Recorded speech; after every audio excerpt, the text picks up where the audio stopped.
Declan Sullivan শেষ 10 মিনিটে মাঠে নেমে এমন ফুটবল খেলেছেন যা সত্যিই সবাইকে অবাক করে দিয়েছে। চলুন একটু দেখে নেওয়া যাক তিনি আসলে কত বড় মাপের ফুটবলার। প্রথমে এই পজিশনটা দেখুন, বল রয়েছে রোনালানের কাছে আর ডেকল্যান তখন অনেকটা পিছনে।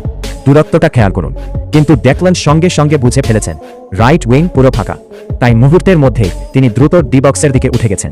আরেকটা জিনিস দেখুন, ডেকল্যানের হাতের ইশারা রোনালানের সাথে সরাসরি আই কন্ট্যাক্ট না হলে দুই ভাইয়ের বোঝাপড়া এতটাই দুর্দান্ত যে রোনালান ঠিক বুঝে গেছে ডেকল্যান কোথায় রান দিচ্ছে। এটাই আসল ফুটবল ইন্টেলিজেন্স। ফলাফল, আনমার্ক অবস্থায় ডি বক্সে ঢুকে পড়েছেন ডেকল্যান সুলিভান। এটাকেই বলে নিখুঁত মুভমেন্ট। এবার আসি সবচেয়ে ইম্প্যাক্টফুল মুহূর্তে। এখান থেকে অনেকেই সরাসরি শট নিতেন, নিজের গোলের কথা ভাবতেন, কিন্তু ডেকল্যান খেলেন দলের জন্য।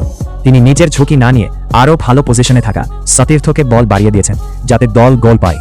শেষ পর্যন্ত ফিনিশিংটা ভালো না হওয়ায় গোল হয়নি, কিন্তু আক্রমণটা ছিল অসাধারণ। বাংলাদেশ ফুটবলের আক্রমণ ভাগে এত সুন্দর, গোছানো এবং পরিপক্ক আক্রমণ আমরা শেষ কবে দেখেছি একবার ভাবুন। আরেকটা বিষয় হলো, ডেকল্যান শুধু ডিফেন্সেই শক্ত নয়, তিনি মুহূর্তের মধ্যে আক্রমণও তৈরি করতে পারেন। রাইট উইং ফাঁকা পেলেই সঙ্গে সঙ্গে উঠে আসেন। এই বয়সে তার ফুটবল কমন সেন্স সত্যিই অবিশ্বাস্য। অনেকে তাকে শুধু ডিফেন্ডার ভাবেন, কিন্তু সত্যি বলতে তাকে দেশি টনি ক্রুজ বললেও ভুল হবে না। এবার এই দৃশ্যটা দেখুন, 3 জন ডিফেন্ডারের মাঝখান দিয়ে বল বের করা, এটা সত্যিই অবিশ্বাস্য। ডেকল্যান খুব ভালো করেই জানে রোনালানকে কোথায় এবং কিভাবে বল দিতে হবে। এই ক্রিটিক্যাল পজিশন থেকে এত নিখুঁত পাস বের করা সহজ নয়। পুরো ডিফেন্স লাইনকে যেন এক মুহূর্তে বোকা বানিয়ে দিয়েছেন তিনি।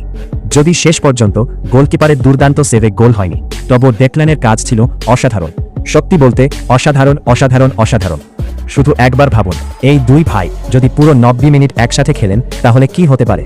এমন ফুটবলার ভাগ্য করে পাওয়া যায়। বাংলাদেশ ফুটবল হয়তো সত্যিই 2টি রত্ন পেয়ে গেলে। আপনার মতে আর কাকে বাংলাদেশ দলে দেখা উচিত অবশ্যই কমেন্ট করে জানাবেন।